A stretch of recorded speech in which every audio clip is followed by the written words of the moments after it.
Moscow under siege, explosions in Zelenograd, airports shut down.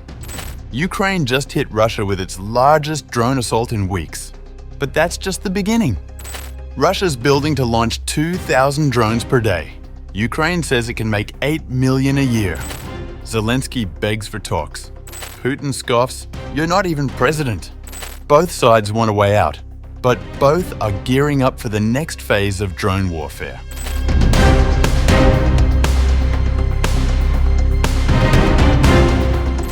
In the early hours of July 20th, Moscow faced its most significant drone assault in recent weeks as Ukrainian forces launched a coordinated attack across multiple Russian regions.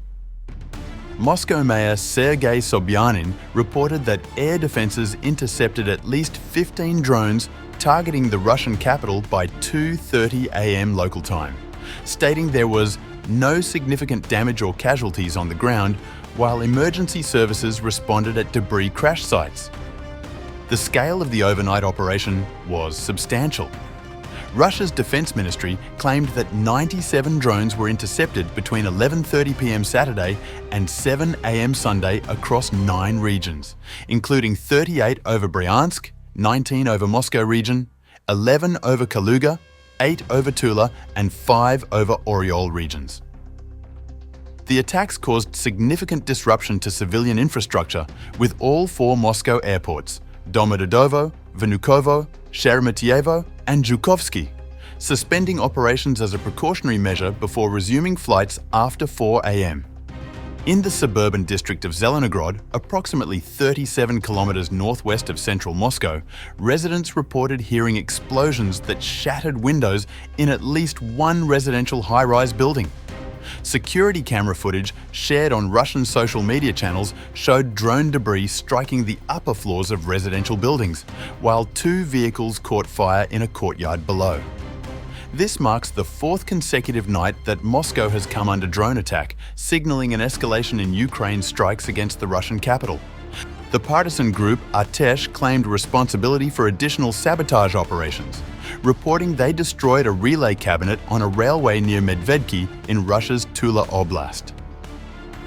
The group stated this caused serious disruptions to Russian logistics, particularly affecting supply lines used to transport military personnel and equipment to forces operating in Ukraine's Kharkiv and Sumy regions.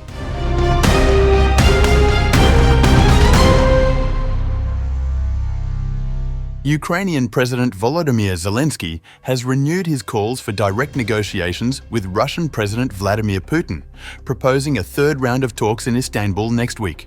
Speaking on July 19th, Zelensky emphasized the urgency of diplomatic engagement. National Security and Defense Council Secretary Umerov also reported that he has proposed the next meeting with the Russian side for next week. Negotiation dynamics must increase. Everything must be done to achieve a ceasefire. The Russian side must stop avoiding decisions. The exchange of prisoners, the return of children, the cessation of killings. A meeting at the level of leaders is needed to truly ensure peace, a lasting peace. Ukraine is ready for such a meeting. Meanwhile, Kremlin spokesman Dmitry Peskov said Putin is ready to discuss peace in Ukraine, but wants to achieve his goals. Everyone has already grown used, so to speak, to President Trump's rather tough and direct rhetoric. At the same time, he reaffirms his intentions to continue doing everything possible to promote a peaceful resolution. President Putin has repeatedly expressed his desire to steer the Ukrainian settlement toward a peaceful path as soon as possible. This is a lengthy process that requires effort and is not easy. And most likely, this is increasingly understood in Washington. A meeting with Trump is still possible, and Russia is ready to move quickly. What matters most to us is achieving our goals. Our goals are clear and unchanged, but the process does not depend solely on us. However, Moscow remains skeptical about Zelensky's authority to conduct meaningful negotiations. Russian Foreign Ministry spokeswoman Maria Zakharova recently suggested that Zelensky is pushing for a personal meeting with Putin primarily to reaffirm his political legitimacy, claiming, "He is insanely afraid of being forgotten, of becoming unnecessary for the West." Putin has expressed willingness to meet, but questioned the Ukrainian leader's legal standing to sign binding agreements, particularly since Zelensky's presidential term expired last year. Speaking in June, Putin stated, "I am ready to meet with anyone, including Zelensky. That's not the issue. The question is different. Who will sign the documents?" The previous round of talks in June ended in stalemate when Russia offered a conditional ceasefire requiring Ukraine to suspend Western military aid deliveries. Kyiv rejected the proposal, with Moscow warning it would not tolerate NATO troops in Ukraine, even as peacekeepers.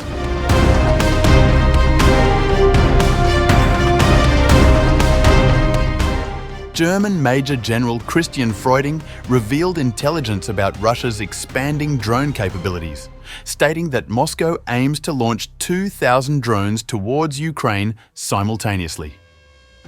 This revelation comes as Russia continues to dramatically increase its drone production capacity, with Ukrainian intelligence reporting that the Kremlin plans to manufacture 2 million first-person view drones and 30,000 long-range drones in 2025. The numbers reflect a stark escalation from previous years. Between September 2022 and August 2023, Russian forces launched nearly 2,000 Shahed drones into Ukraine.